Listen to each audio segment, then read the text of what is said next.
हमारे channel SCS Mithila को करें सब्सक्राइब और बेल बटन भी दबा दें, जिससे हर खबर पहुंचे सबसे पहले आपके पास।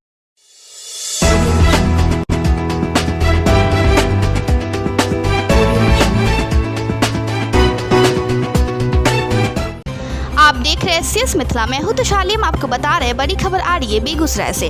बेगूसराय में सैकड़ों महादलित परिवार ने आज मुफस्सिल थाना का किया घेराव।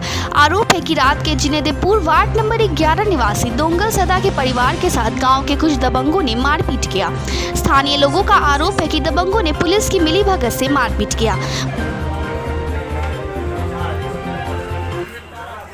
किस चीज को लेकर के आप अभी यहाँ भूमियार ने जे सब रात के सो रहे थे घर में सो रहे थे। 5 गो प्रशासन गए थे या 3 गो 4 गो भूमियार लेकर के घर से घींच के बिना पैद के मारा हुआ है। कह रहा है कि हमको पोखर का टैक्स दीजिए, नहीं दीजिएगा तो हमको भूमियार लगाने, हम खाते हैं तो कमाते हैं तो खाते हैं, नहीं तो बाल बच्चा भूखा रहते हैं। न हमको लड़ने का सामान है न और कुछ करने का सामान है। हमको उसी जगह को भूमियार रहने नहीं देते हैं, न जीने देते हैं, कुछ भी करके न हमको अथी कर रहे। सबके मार के गिरा दिया है बिना अपराध के, बिना फायदे के। अपराधी और पुलिस साथ मिल करके यह सदा जो महादलित परिवार है इसके साथ मारपीट और खींचतीर किया गया रात में।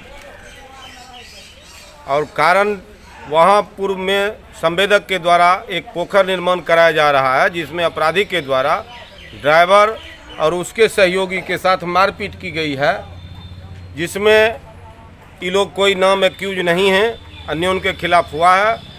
और जो पदाधिकारी के द्वारा जो भी पुलिस पदाधिकारी हों उनके साथ जो रात में अपराधी घूम करके इस सदा को मारपीट किया है, इसके विरोध में हम अपने थाना प्रभारी को कहने आए कि यह गठजोड़ जो है पुलिस और अपराधी का गठजोड़ और दलाल का गठजोड़ नहीं चलेगा। अगर ऐसा होता है तो अभी हम यहाँ तक हैं, कल हम ऊपर तक भी जाएंगे इसके खिलाफ। वहीं इस घटना के बारे में मुफस्सिल थाना प्रभारी ने बताया कि हम लोग मामले की जांच पड़ताल कर रहे हैं।